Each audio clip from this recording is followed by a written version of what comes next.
الحمد لله الذي نزل الفرقان على عبده ليكون للعالمين نذيرا ولمن استمسك به هدى ونورا والصلاة والسلام على من أرسله الله بالهدى والبينات سراجا منيرا نبينا محمد بن عبد الله وعلى آله وصحبه ومن اهتدى بهديه واستنى بسنته ودعا بدعوته إلى يوم الدين أما بعد فإن أصدق الحديث كتاب الله وخير الهدي هدي محمد صلى الله عليه وسلم وشر الأمور محدثاتها فإن كل محدثة بدعة وكل بدعة ضلالة وكل ضلالة في النار amma ba'adu. Godiya ta tabbata ga Allah tabaraka wa ta'ala da dukkan wani dangi na yabo, mamallakin kowa da komai gaba daya wanda ya sake kaddara haduwar mu a wannan yammaci na ranar Laraba 13 ga watan Rabiul Akhir shekara ta 1433 bayan hijirar manzon Allah sallallahu alaihi wasallam daga Makka zuwa Madina, wanda ya dace ma 7 ga watan 3 shekara ta 2012 ko takaitaccen lokaci ne wanda muka saba gabatar da takaitaccen darasi na tafsirin alkur'ani har yau da taimakon Allah tabaraka wa ta'ala muna cikin sura ta 6 a bangaren lissafi suratul an'am. Kafin darasi na yau ba laifi idan da 'yan tambayoyi suna iya gabata. na'am wanda bayan mutum idan ya gama tsari wasu ruwa ne suke fitowa kamar suna kama da mani farare ne kansu. domin na tambayi wani likita sai yake cewa abin da ke jawo irin wannan cuta kamar idan mutum yake wajen bayan gari ya ida to idan ke wanke idan ga mashi suna samun contact tsakanin da wurin da yake wanke shi ne ke haddasa wannan cuta. to tambaya ita ce ma da irin wannan cuta tana sa mutum kamar ga lokacin da ya yi da fitsari wannan ruwan suka zo sai ya yi wanka janaba ya yi sallah ko kuwa. wai tambayar dan uwa dangane da wani ruwa fari wanda yake mai kauri wanda yake zawwa a ƙarshen bawali, an gane ko wanda galibi yana zawwa a ƙarshen bawali wanda malamai suke kiran shi wato alwadiyu ko kuma ka ce alwadi. washin wannan ruwa na wajabta wanka? wannan ruwa bai wajabta wanka, iya abin da yake wajabta maka shine abin da bawali yake wajabta ma. idan ka yi bawali dole za ka yi tsarki ka wanki da ruwa ko kuma ka sanya dutse ka goge, don haka shi ma wadi hukuncin su ɗaya da bawali, an gane ku matsayinsa najasa ne. iya abin da ke tsarkake shi shine mutum ya sanya ruwa ya wanke gabansa ko ya sanya dutse ya goge. iya abin da yake wajabta wanka daga abin da ke fita daga jikin dan adam shine wato mani, amma da mazi da wadi da bawali da bayan gari da iska gaba ɗaya waɗannan ba sa wajabta wanka, illa kasancewar hudunnan su iya abin da suke wajabtawa shine mutum zai yi tsarki kuma dole zai sake arwalla, amma ita iska ba ta buƙatar a yi mata tsarki. na'am malam mutum da iya limanci ya yi rukuni da iya tasbihi ya gama tasbihi sai ya ji wasu mutane za su ya tsawaita tasbihi don su samu wani ne hukuncin liman ya dan jira wato ya ji motsin wani zai shigo, ma'ana ya dan jinkirta domin ya tarar da shi ya samu wannan ruku, ko kuma kasancewar yana zaman tahiya gab da salam cewa sai ya ji motsin wani zai shigo, shi menene hukuncin ya dan jinkirta ana? wannan matsayin sa halak ne, matukar kuma jinkirin ba zai tsananta ba ga mamun da suke bayan shi, an gane ko, domin akwai dalilai daga manzon Allah sallallahu alaihi wasallama waɗanda suka tabbatar da haka. kar mu manta ɗaya daga cikin su ya gabata a darasin mu na Bukhari da hadisin da manzon Allah sallallahu alaihi wasallama yake cewa so da yawa na kan tashi zuwa yin sallah ina nufi na tsawaita sallata, manzo Allah yace sai na ji kukan jinjiri a can bayana, sai na dan sauƙaƙa dan tsoron kada na tsananta ma mahaifiyarsa. a nan kaga kasancewar manzo Allah sallallahu alaihi wasallama ya fara sallah da nihin ya tsawaita, amma jin kukan jinjiri ke da wuya manzo Allah sai ya dan sauƙaƙa sallar dan kada ya tsananta ma mahaifiyar tasa. An gane ko, don haka kasancewar matsayin shi halak ne, matsayin ka na liman kana cikin ruku'u sai ka ji motsin wani zai shigo, to ba da yafi za ka iya dan jinkirta masa yi kabbara ta harama ya iske ku kuna cikin ruku'u, amma ka tabbata cewa jinkirin da za ka yi ba zai tsananta ma mamun da suke bayan ka. Matukar zai tsananta ma mamun da ke bayan ka to baya halatta, domin ka'ida ce malamai suka ajiye, maslaha wadda take amma ita ake gabatarwa akan maslaha wadda take khassa. An gane ko, saboda anan jama'a ne, tsananta musu domin kasancewar mutum da ya samu ruku'u wannan bai dacewa, me ya hana ya zo masallacin da wuri. Amma in dai ba zai tsananta ba ga jama'a to ba laifi a dan jira masa. Na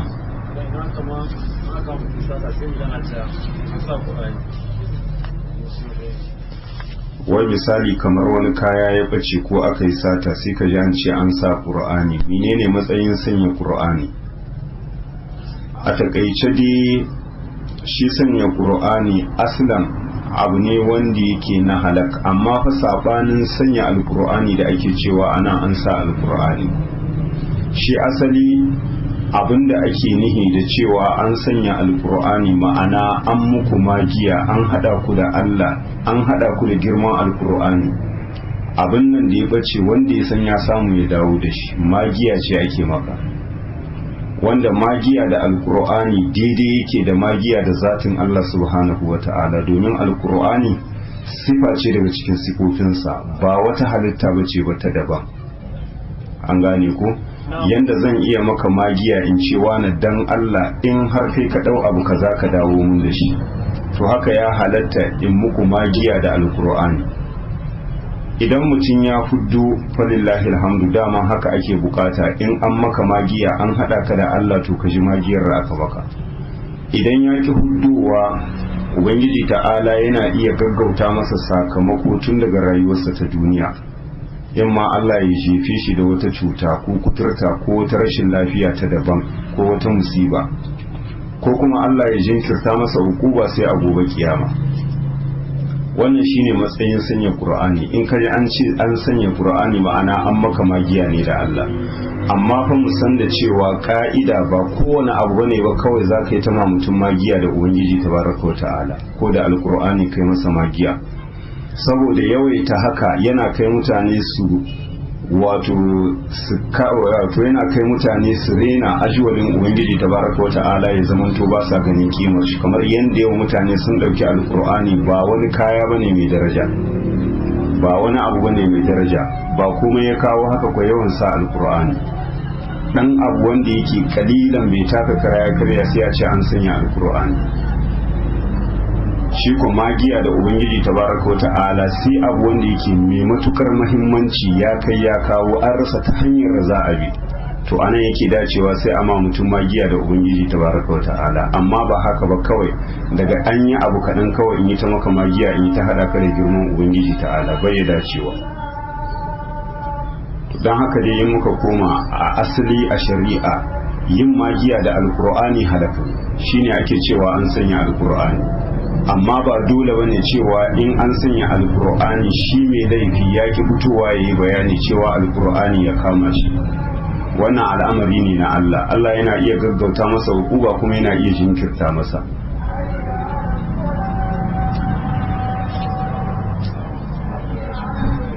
Na'am.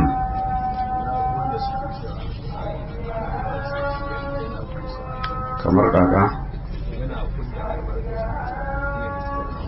wai cewa alkur'ani yana gusar da albarka ta ƙasa. Wannan haka ne, duk lokacin da ya kasance mutane ba su san daraja alkur'ani ba, su san girman ubangijinsu, to ba yanda za a yi albarka ta samu gun zama. Inda albarka take zama sai inda aka san daraja alkur'ani, aka san girman ubangijin da ya yi magana da shi. An gane ko? To amma yawaita sa alkur'ani wannan rashin kimanta alkur'ani ne da wannan kinshi.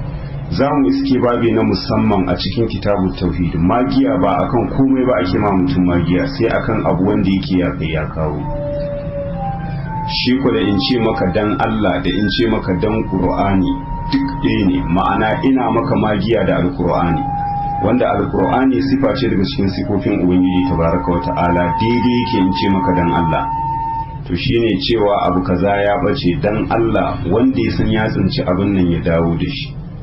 Ko kuma idan kuna ma daraja ta alqur'ani, wanda ya tsinci abu kaza ya dawo da shi, shine ake nihi da sanya qur'ani. Amma da yake abu ne wanda mutane abin da suka ga dama suke yi, sai a dawo alqur'ani da ganga ana yawo cewa an sanya qur'ani in har ba a mai duba da sauransu. Wannan duka rashin kima ce ta alqur'ani da mutane suka yi, kuma ba komai bai kawo haka hallo illa rashin amana ta mutane, wanda kasancewar a matsayinka na mumini idan dan uwanka ya yadda abu to wannan amana ce, dole za ka ɗauki wannan abu wanda kake na tsuntuwa in dai dukiya ce abu mai kima, kuma dole za ka tattala wannan abin da ka tsinta kuma ka yi ta cigiya a inda ake tsammanin mai kayan zai fito.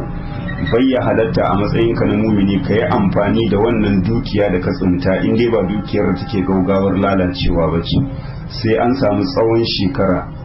Idan mai kayan bai fito ba a wannan lokaci, kai ka san yadda za ka yi da ita, in ma ka yi sadaka in ma ka yi kyauta ko kuma ka yi amfani da ita. Amma ko bayan shekara 50 mai kayan ya fito dole za ka rama masa. Amma yau daga mutum ya tsinci abu shi kenan kawai sai ya bar da sau. Idan salula ce mutum ya tsinta kai tsaye sai ya kashe ta ko kuma ya fitar da layi. Kaga wannan rashin amana ne da ha'inci, ba kayan ka bane, kayan jama'a ne. In har ka san ba ka yi cigiya ba to bar kayan ka nuna ma wanda shi zai yi cigiya ya zo ya dauki kayan ya yi cigiya. In ka san ba ka yi cigiya ba ya halatta ka dauka. Shin ba ka tsammanin kai cewa wata rana kai ma ka yadda? Na'am. Me yake cewa? Na'am.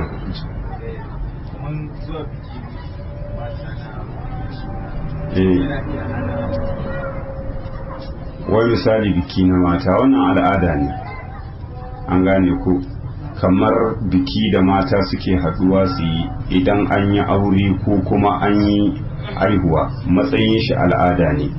Amma in wani abu wanda yake na haramci ya kutso kai to kuma bai ya halatta, kamar kiɗa da wasu abubuwa na raye-raye ko da tsakaninsu ne za su bai ya halatta. A matsayinka na mumini kuma bai ya halatta ka bar iyalinka su halarci irin wannan wuri, sai ka bari in an ci an watse, in ya so daga baya ta je ta yi barka. Amma matukar babu wani abu na haramci to wannan sai a bar shi a matsayin al'ada. Duk abin da yake na al'ada asalan halaka ne, sai dai idan an samu wani abu na haramci ya kuso kai, sannan yakan iya rikida ya zamanto haramu.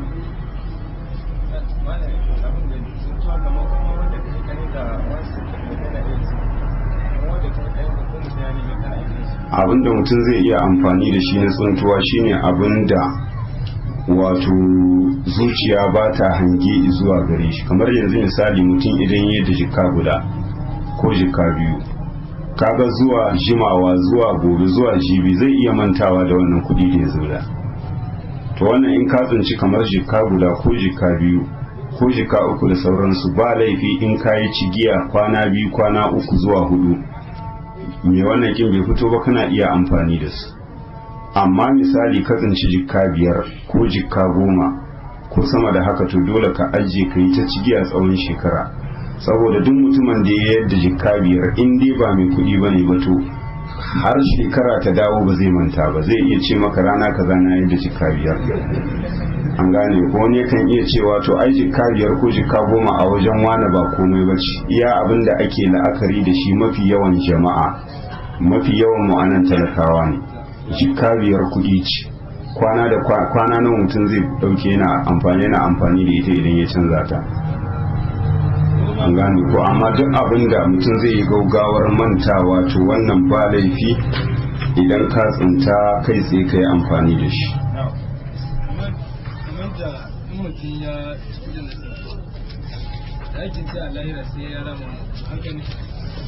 Wai cewa in ka ci kudin tsuntuwa a lahira sai ka rama, idan baka kai ka'idar da shari'a ta yanke maka misali kasance kudaden jama'a ka yin cigiya dandanan ka kashe kabar da sau, an gane ko to a ranar kiyama sai ka fito da haƙƙin jama'a, saboda kasancewar baka bi ba ka'ida ta shari'a.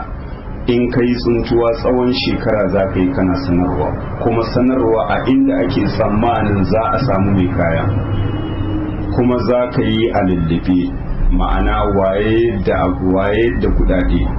Mutumin da ya zo ya ce nan ne yadda kudi a wuri kaza a lokaci kaza ga adadin kudin, sannan kuma a cikin jika kala kaza, madaurin bakin shi ma kala kaza ne, ya ba da sifa cikakka, to wannan sai a ɗauko haƙƙin shi a bashi, kuma ba maganar ka yanke masa cewa ni ka bani ladan tsuntuwa. Kai wannan ajiya da kai dan Allah kai, sakamakon da kake nema a wajen Allah subhanahu wata'ala. Ba laifi in ya ji daɗi ya ɗauki wani abu ya baka, kana da halaccin da zaka amsa, amma idan bai baka komai ba to bakka da hakkin da zaka mai tsaye ka ce dole sai an baka ladan tsuntuwa. Wannan ɗauka da kai ka ajiye amana ce.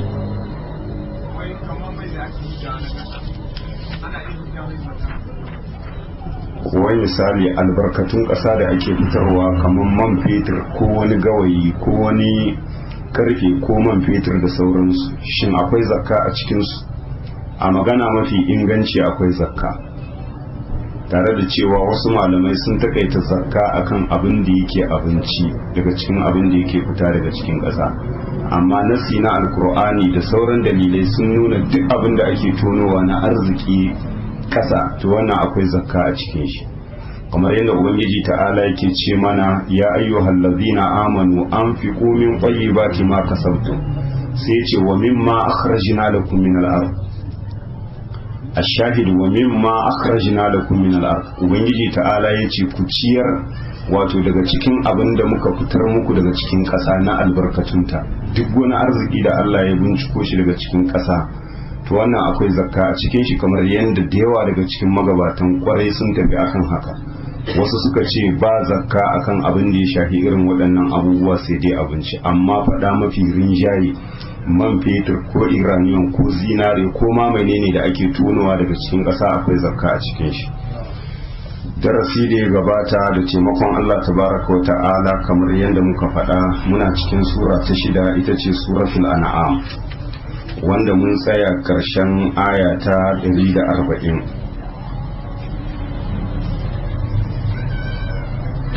wanda kasancewar bayani ne Allah subhanahu wa ta'ala ke mana dangane da wautar wato mushrikai, musamman mushrikan da manzon Allah sallallahu alaihi wasallama ya bayyana a cikinsu.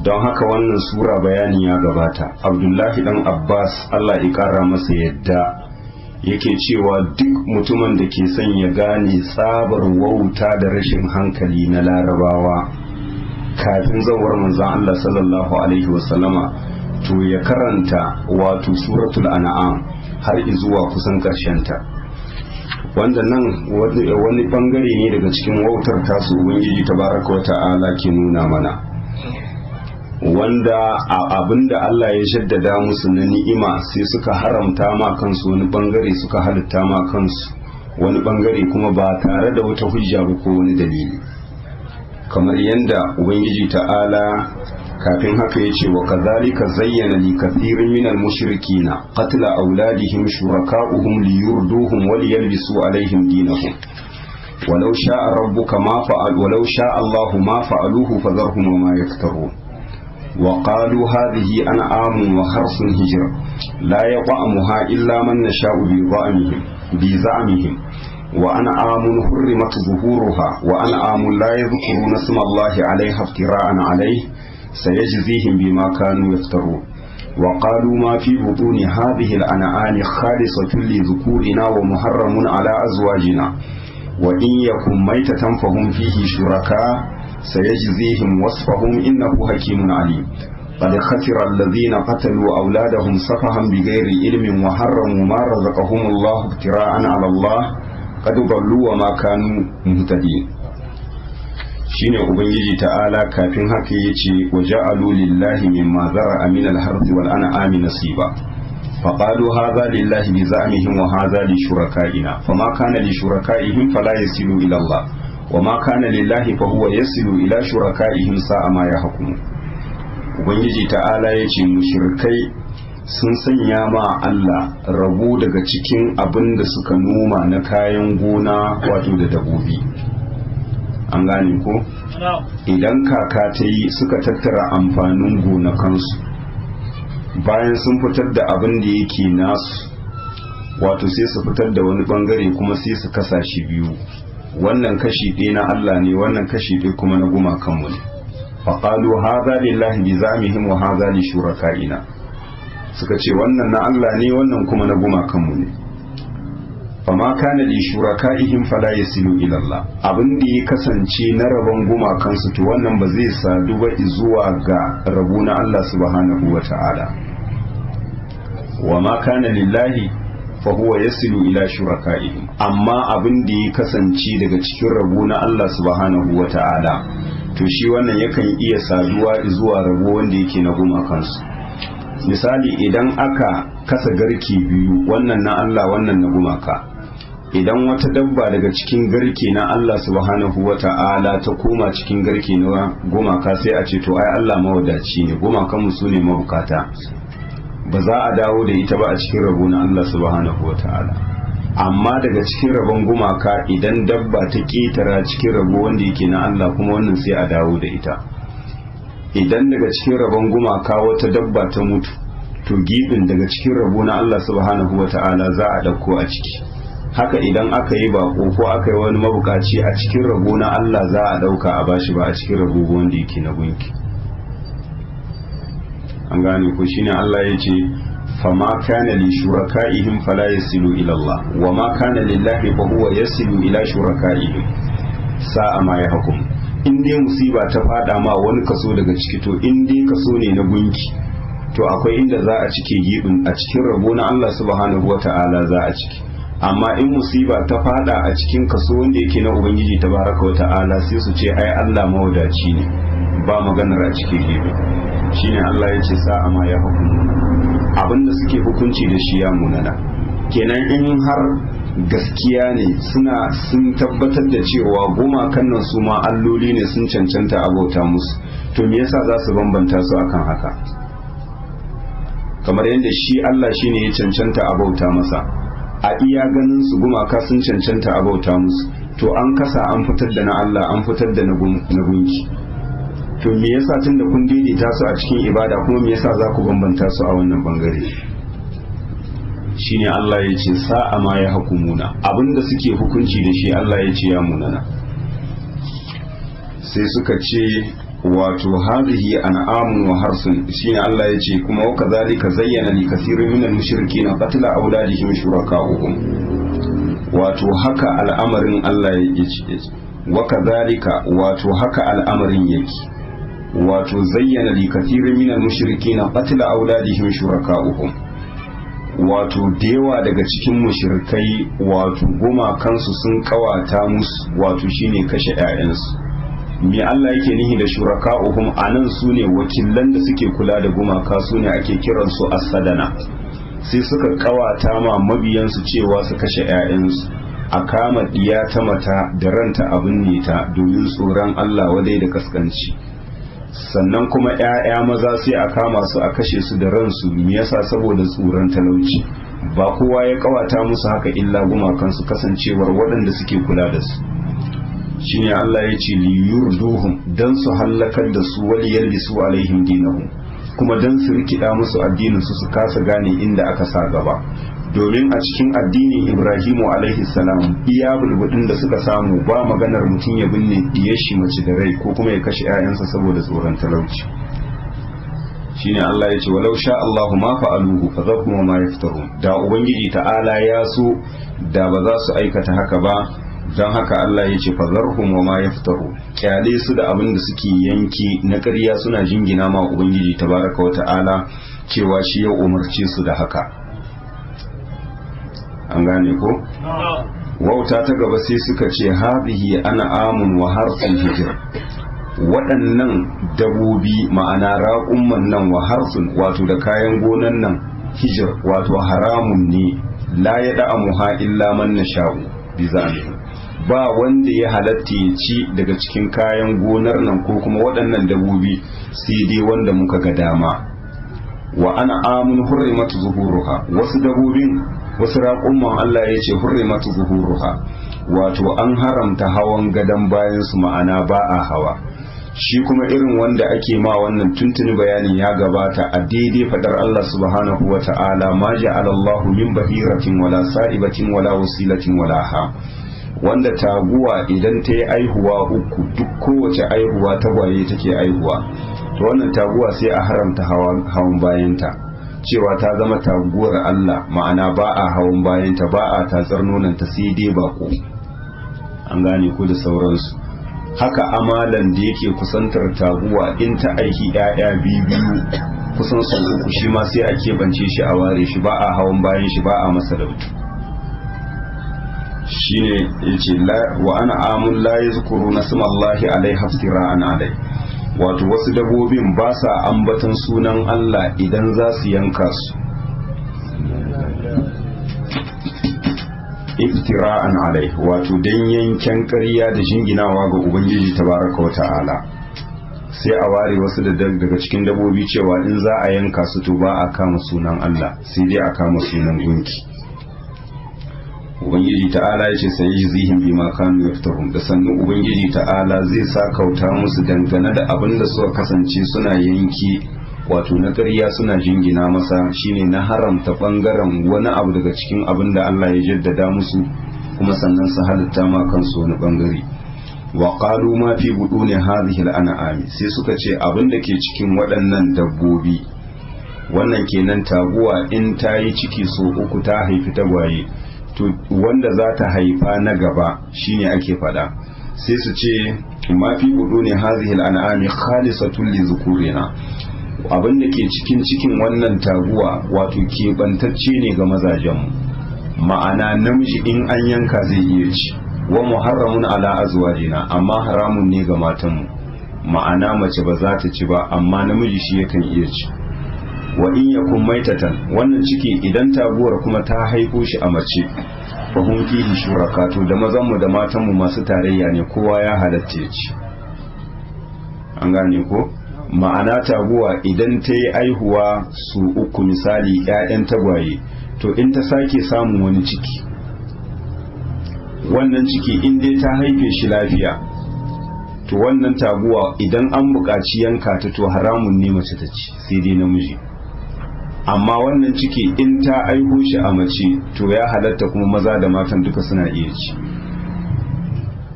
Shine suka ce wa in yakun maitatan fahum fihi shuraka, in kwa wato wannan ciki ya kasance matacce ne, ma'ana ta haifo dan da ke cikin cikin a mace, fahum fihi shuraka, wato mazanmu da matanmu masu tarayya ne, gaba ɗayan su ya halatta. Ubangiji ta'ala ya ce sai yaji zihim wasfahum, da sannu zai sa kauta musu da abin da suke siffanta shi da shi, ma'ana kasancewar na al'amuran da ba shi ya ce su yi ba su suka kirkira.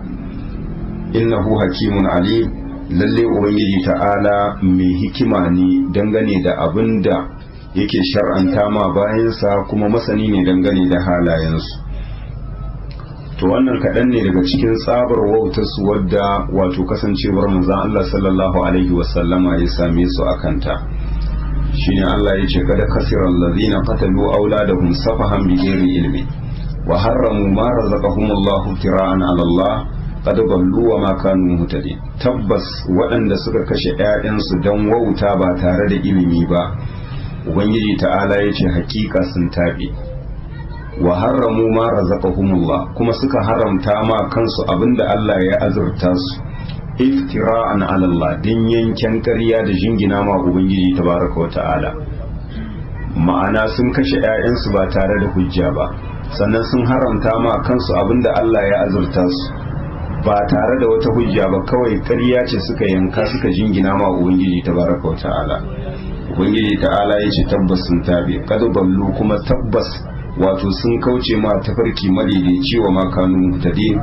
Ubangiji ta'ala ya ce ba su zamanto ba masu shiryuwa zuwa tafarki wanda yake madaidaici, domin tafarki wanda yake madaidaici sai ka ba da iya kokarin ka, Allah zai maka dace dangane da samun tabbata a kan shi. za mu tashi kenan aya ta 141. a'udhu billahi minash shaitanir rajim.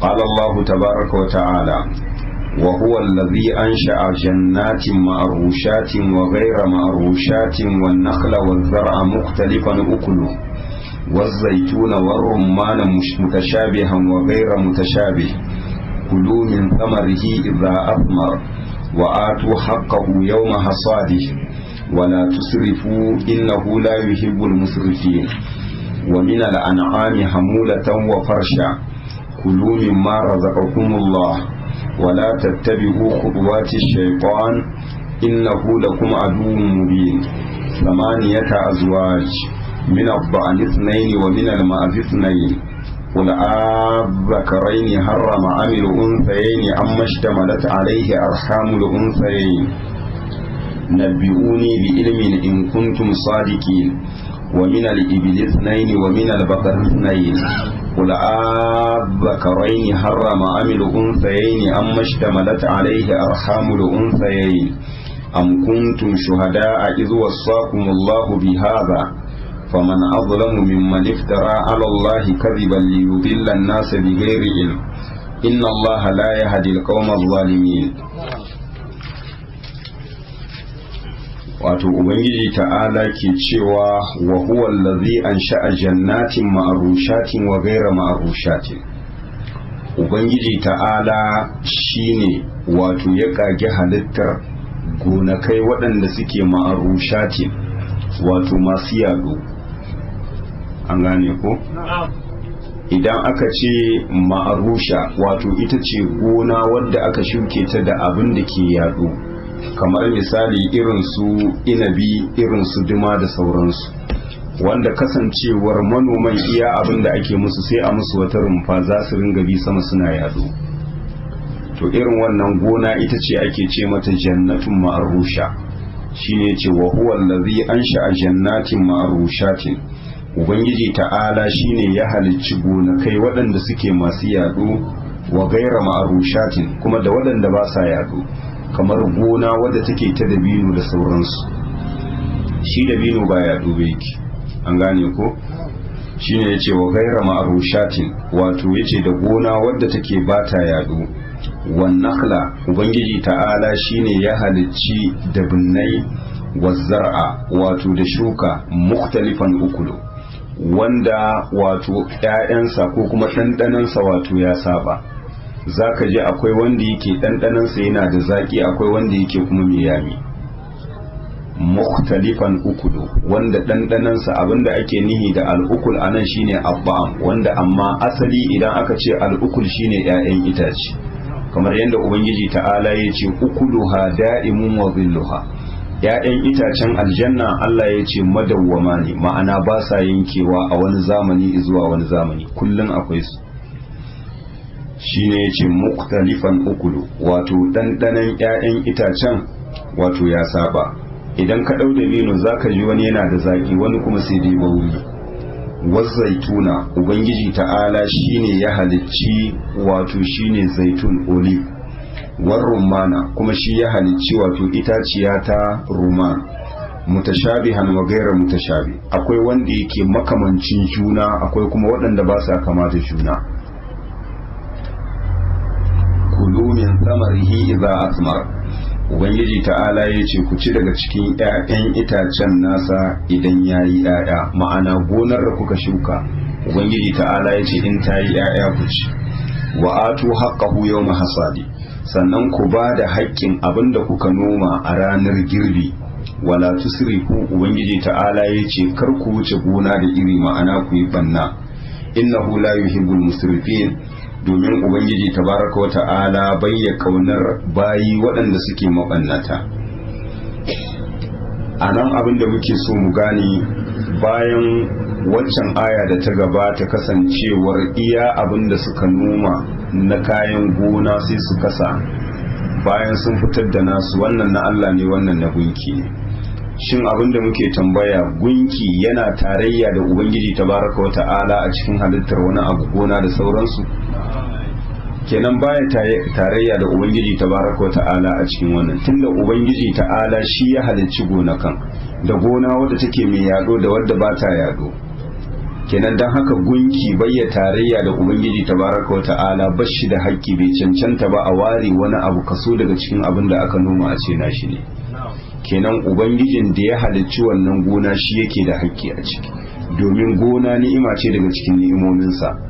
Ni'ima ta ubangiji ta'ala ko in ya jaddada maka dole za ka fitar da menene haƙƙin shi, abinda zai nuna cewa ka gode masa akan wannan ni'ima.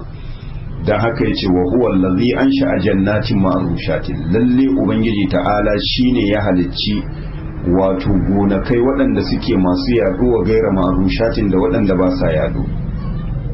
Kenan tunda halitta tashi ce shi yake da haƙƙi, kuma wannan shine dalilin da ke nuna cewa shi kadai ya cancanta a bauta masa, tunda babu wata gona a doron ƙasa da za a ce gata wani Allah subhanahu wata'ala shine ya halicce ta. An gane ku?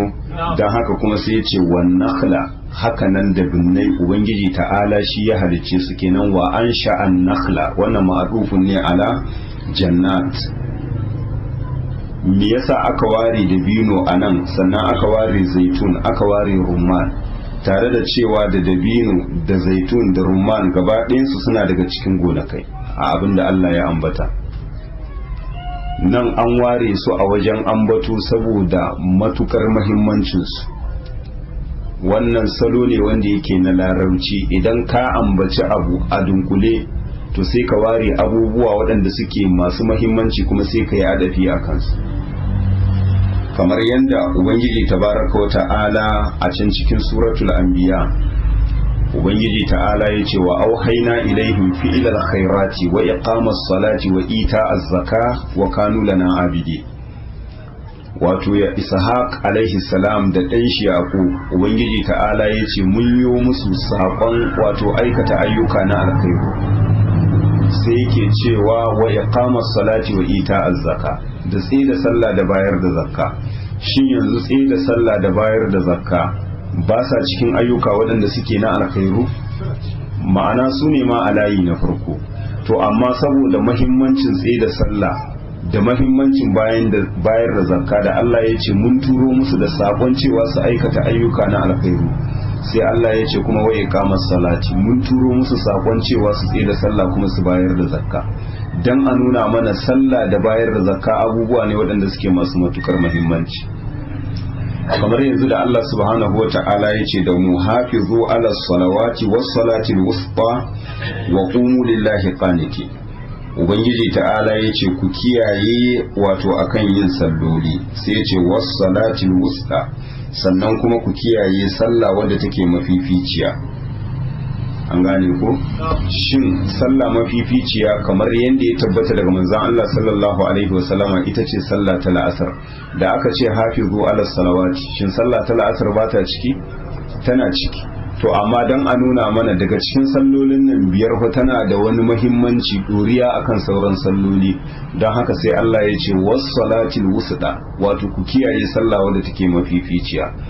To don haka anan dan a nuna mana daga cikin kayan gona abinda ake nomawa, abin da yafi komai muhimmanci akwai dabino, akwai zaitun, akwai rumman, kamar yadda waɗannan itace suke da kima da martaba a wajensu a wannan zamani. An gane ko? Shine yake cewa wan nakla, wato da dabinnai, wa zar'a, wato da shuka, ma'ana duk wani abin da ake shukawa kenan.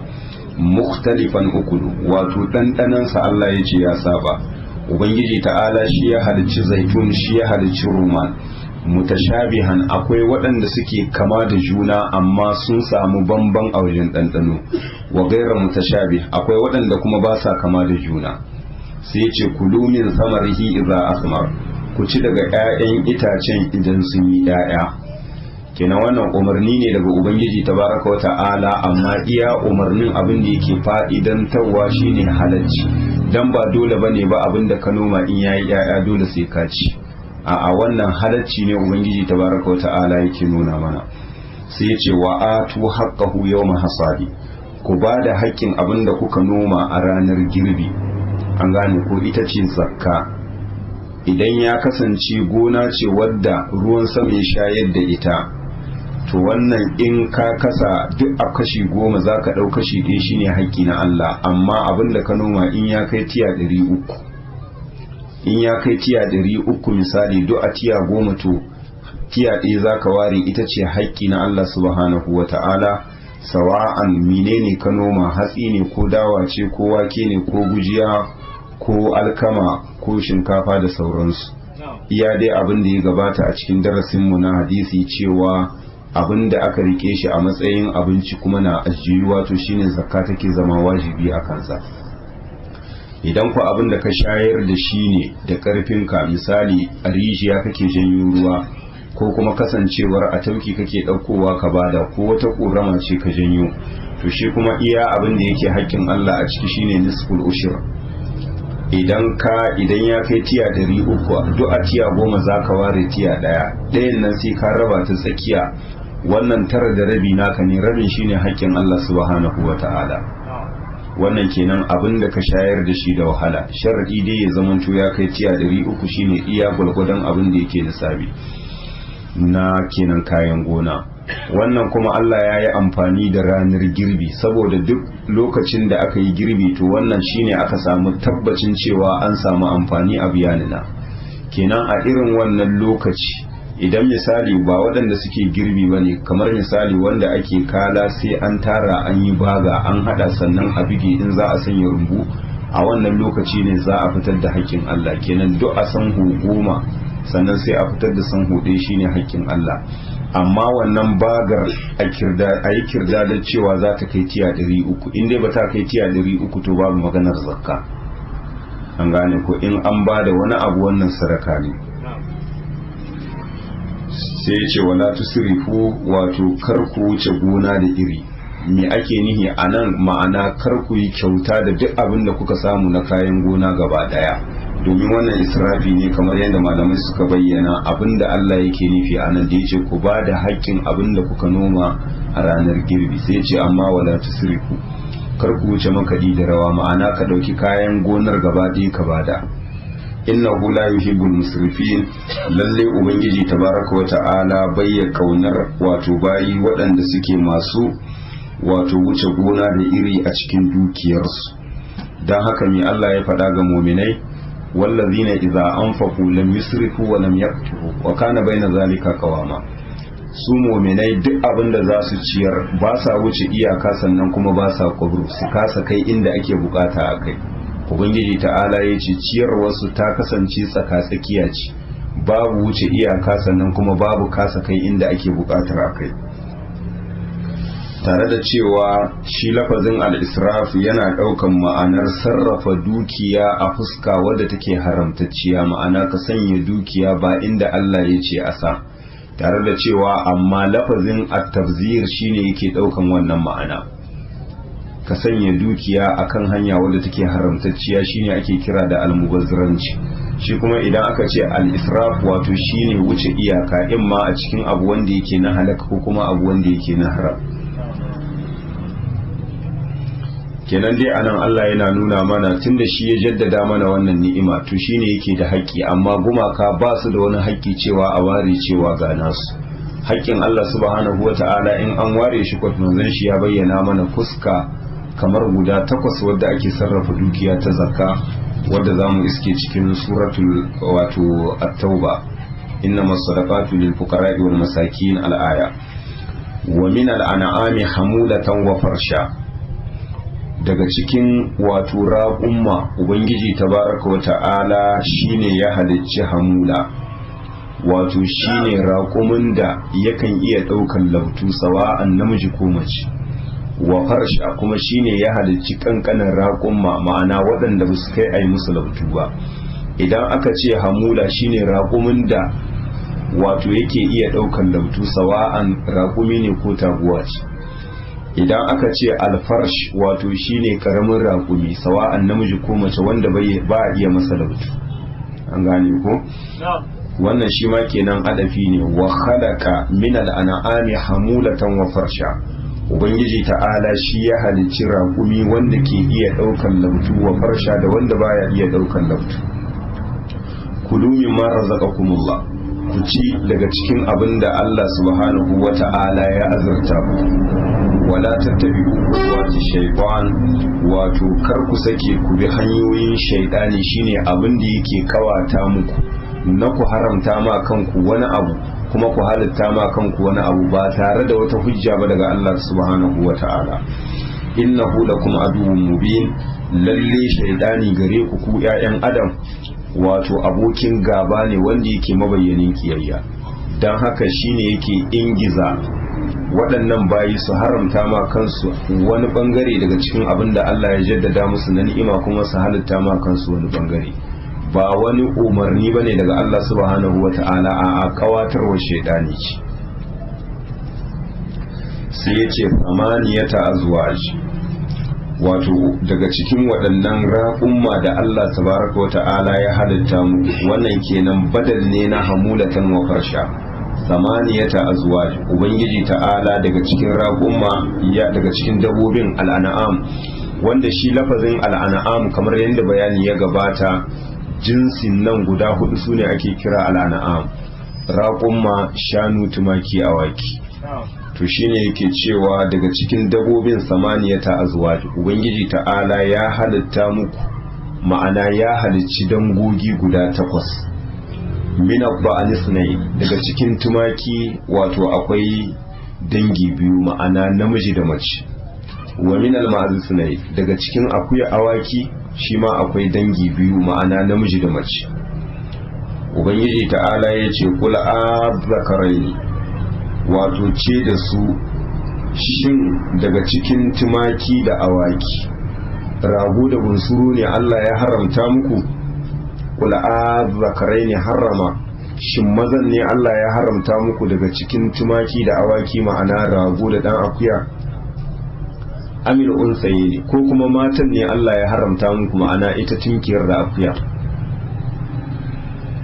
an gane ko ma'ana da Allah ya ce shi ya halicci dangogi 8 daga cikin waɗannan an'am sai ya zana mana dangi biyu na farko shine ya ce min abba'anisnaini kenan daga cikin tumaki wato akwai dangi biyu ma'ana shine namiji da mace domin shi lafazin abba'an ismul jins ne ma'ana dangi waɗanda suke na tumaki amma mufrad kin shi sai ka ce ba'in idan namiji ne idan mace ce sai ka ce ba'ina idan tunkiya ce shine sai ya ce wa minal ma'azisnaini daga cikin awaki shi ma ubangiji ta'ala ya ce akwai dangi biyu ma'ana namiji da mace to shine Allah yake tambayar su kul azzakaraini harrama ce da su waishin rago da dan akuya ne Allah ya haramta muku amil unsayin ko kuma tunkiya da akuya an mashtamalata alaihi arhamul unsayin ko kuma abinda mahaifar wato matan nan guda biyu ita tunkiyar da akuya abinda mahaifar ta tattar shine Allah ya haramta muku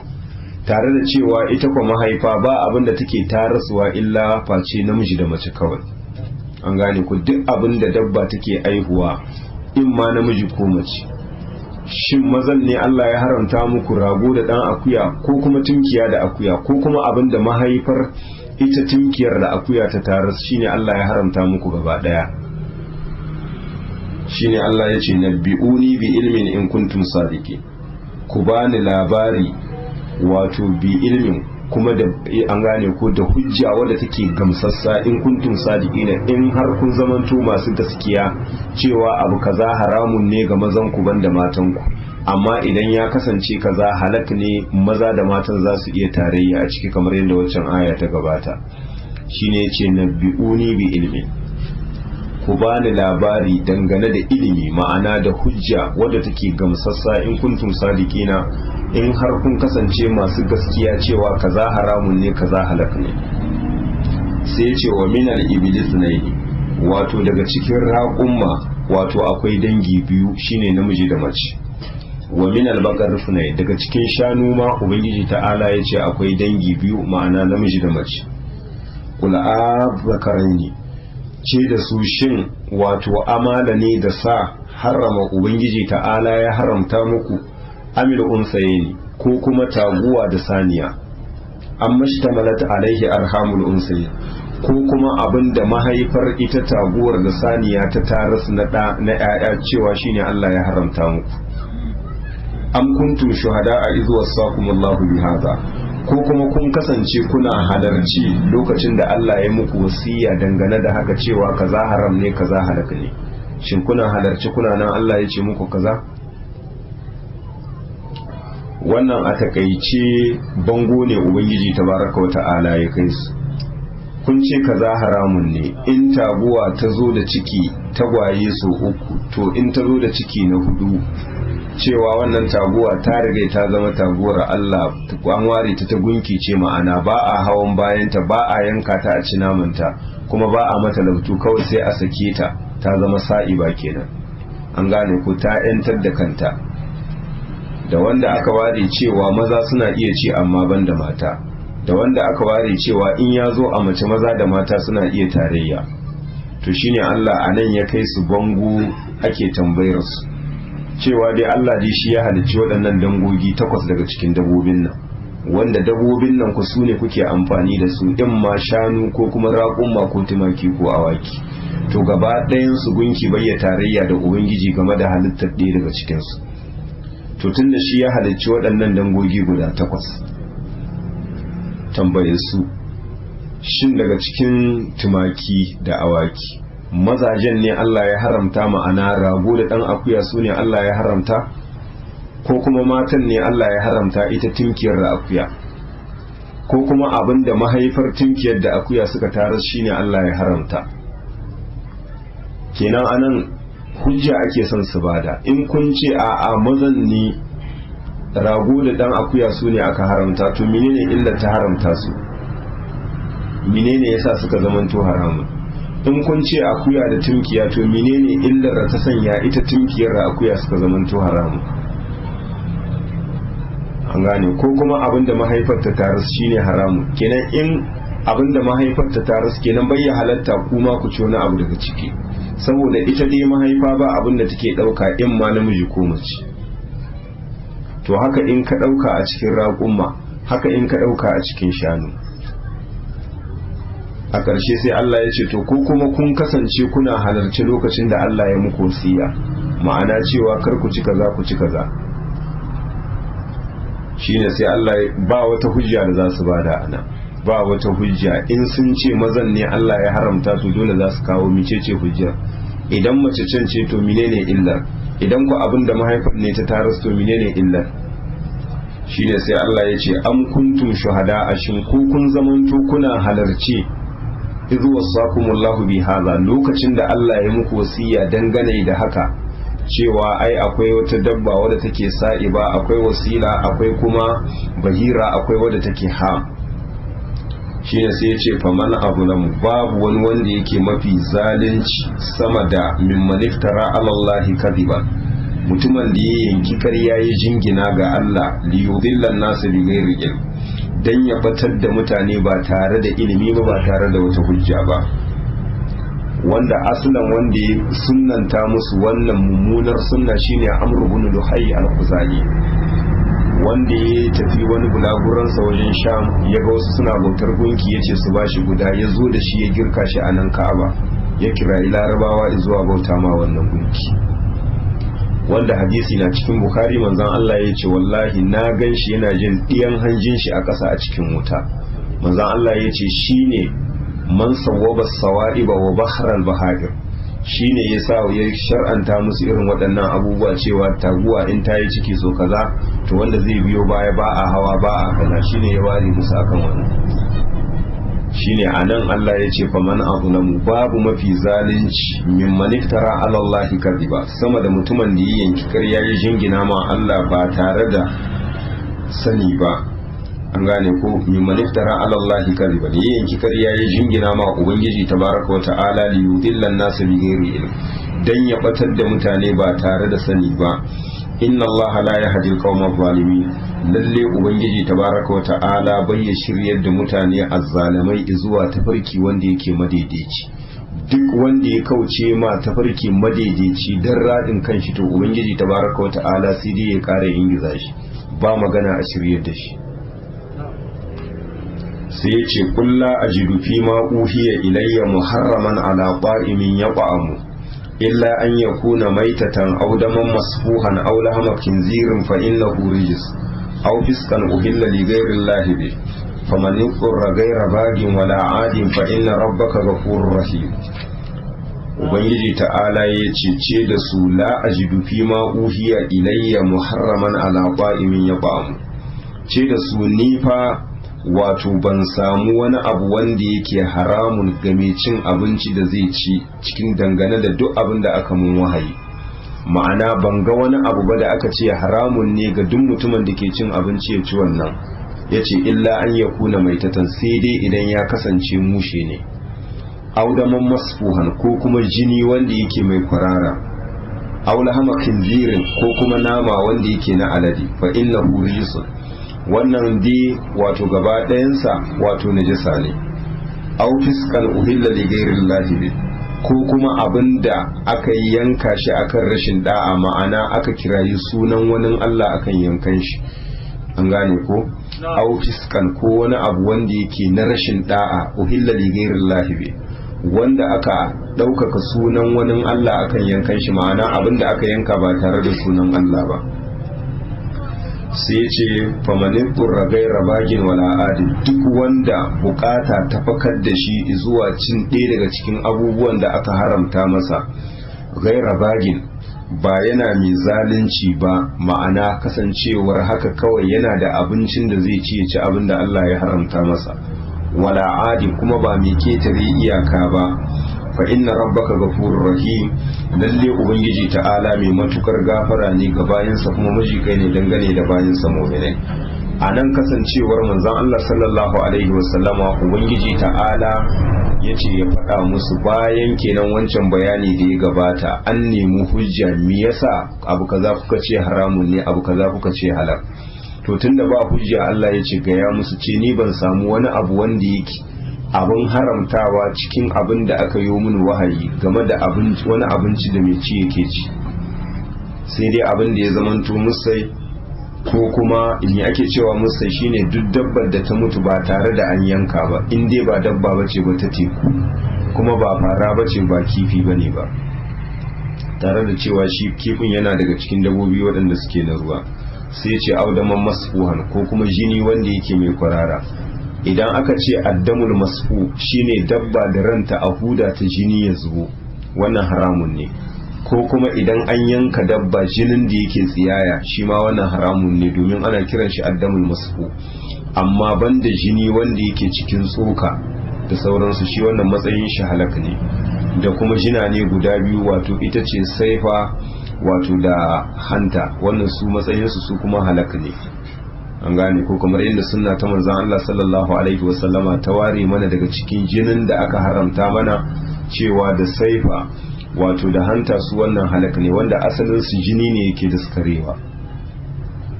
Shine sai ya ce aula hama kinzirin ko kuma naman alade, an gane ko?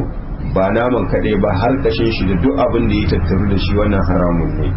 Allah ya ambaci nama a nan saboda kasancewar shine galibin abin da ake amfani daga jikin nashi.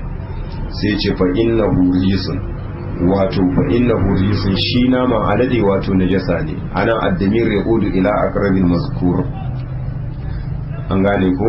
Sai ce au fiskan uhilla li ghairillahi bi, ko kuma abu wanda yake na rashin da'a, ma'ana abinda aka ɗaukaka sunan wani Allah akan yankan shi. Duk abinda aka yanka ba da sunan Allah ba to wannan haramun ne.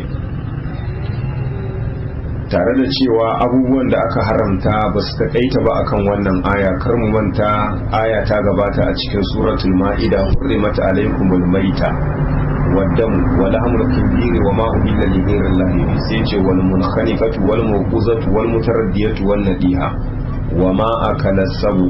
Waɗannan biyar kin gaba ɗaya ana kilga su a ƙarƙashin maita kenan, an gane ko? Al munkhaniqa da kuma al mutaraddiya da almauquza da annadiha da akilatu sabu, waɗannan biyar kin suna karkashin kenan maita, kamar yadda anan yace illa an yakuna maitatan.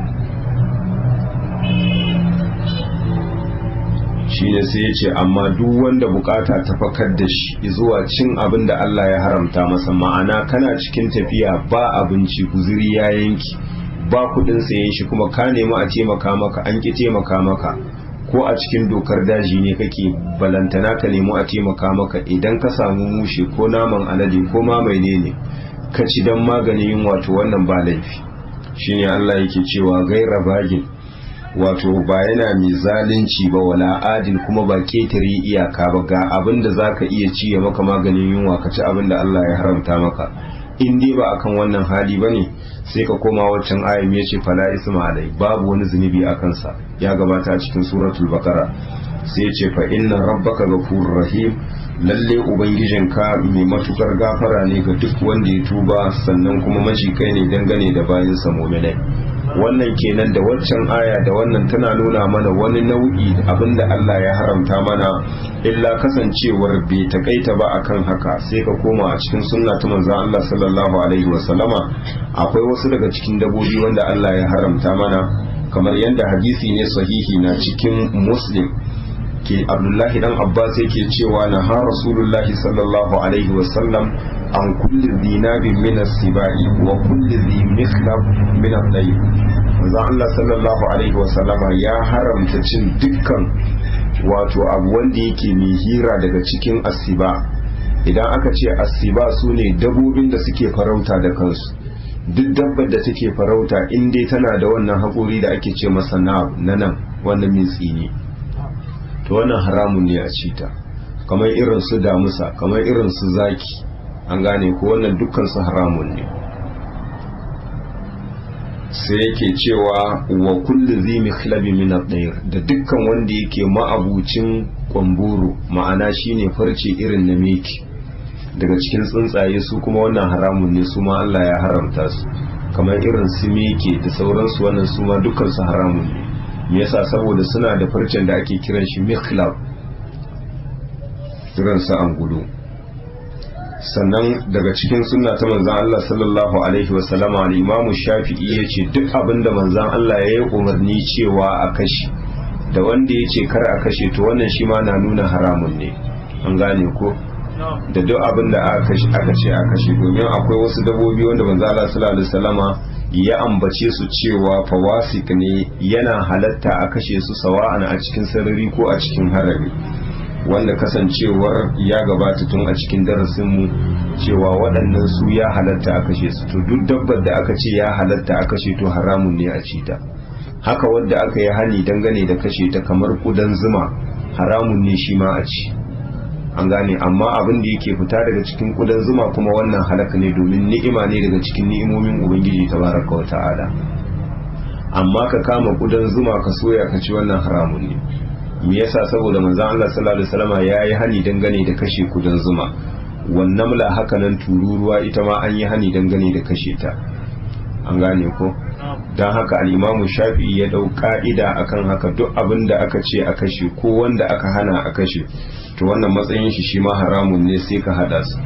Alamai suka ce kai da duk abin da ma yake matsayin shi galibi wato larabawa ba sa cin shi a irin wannan lokaci abinda galibi ba sa cin shi domin me yasa alqur'ani Allah yana magana ne da yaran su kamar yadda yace qul uhilla lakum at-tayyibat wanda galibi ko ba sa kaurace ma abu sai idan ya zamanto yana da muni to tare da cewa wannan dai ba za a kiyasta shi ba akan shi domin akwai abin da zaka nisance shi amma ba dan haramun bane kiyamashi ne kake kai kamar yadda manzo Allah sallallahu alaihi wasallama an dafa damo aka kawo masa an gasa damo aka kawo masa aka tura masa manzon Allah ya ce a ba zan ci ba sahabbai suka zabo suka ce ya rasulullahi haramun ne ya ce a ya ce babu shi dai a kasar mu don haka ne kuma kyamar shi nake an gane ko a lokacin da musu sahabbai suka tashi da shi kenan dan haka a nan kasancewar kar mu takaita abinda Allah ya haramta mana akan wannan aya kawai kulla ajidu fi ma uhiya ilayya muharraman ala ta'imin yata'amu da waccan hurrimat alaikum almaita dole sai mun koma cikin sunna ta manzon Allah sallallahu alaihi wasallama mu gano sauran abubuwan da suke halak da waɗanda suke haram wanda duk littafi in ka koma sawa'an na hadisi ko na fiqhu zaka samu irin wannan babi babul at'ima wal ashriba wanda ke bayani dangane da abinci da abin sha nan insha Allah ta'ala za mu dakata da fatan abin da muka faɗa daidai Allah ya ba mu ladan kuskuren da muka yi Allah ya gafarta mana. Allahumma salli ala Muhammadin wa ala ali Muhammadin kama sallaita ala Ibrahim wa ala ali Ibrahim innaka Hamidum Majid. Allahumma barik ala Muhammadin wa ala ali Muhammadin kama barakta ala Ibrahim wa ala ali Ibrahim innaka Hamidum Majid. Subhanaka Allahumma wa bihamdik ashhadu an la ilaha illa ant astaghfiruka wa atubu ilaik.